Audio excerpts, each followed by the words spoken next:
नमस्कार, मी यशोदीप शेडे तुम्हा सगळ्यांचं स्वागत करतोय वायडी टॉक या शोमध्ये, जो आपला वायडी बाबा के बोल या चॅनलवरती आपण रेग्युलर घेत असतो.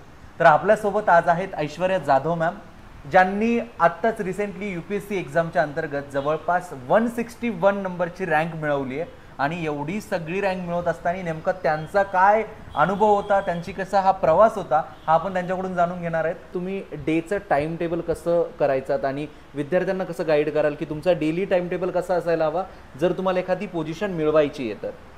सो माझा दिवस मेडिटेशननी स्टार्ट व्हायचा. वाव. सो हाफ एन आवरचं मेडिटेशन असायचं. सो 7 o'clock ते मेडिटेशन स्टार्ट करायचे मी. 7 to 7:30 मेडिटेशन. त्यानंतर 10 मिनिटं मी माझ्या डायरीमध्ये ते लिहायची. अफर्मेशन्स. त्यानंतर ग्रॅटिट्यूड, त्यानंतर काय इंटेन्शन आहे, म्हणजे मला दिवसातून काय काय करायचं आहे ते.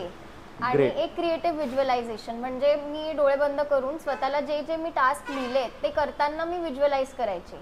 आणि ते जर आपण केलं तर आपलं ब्रेन ऑटोमॅटिकली आपल्याला पुश करतं ते कम्प्लीट करायला. आणि माझं स्लॉट्स जे असायचे ते 3-3 तासाचे स्लॉट असायचे. आता 3 तास ह्यासाठी, कारण जेव्हा आपण मेन्सचा पेपर द्यायला जातो तर एक पेपर 3 तासाचा आहे आणि तसे आपल्याला 2 द्यायचे एकाच दिवसात. सो ते 3 तास बसण्याची सवय अभ्यास करतानाच आपल्याला असली पाहिजे. सो 3 तासाचा स्लॉट असायचे माझे. And overall me 8 to 9 hours अभ्यास करायचे.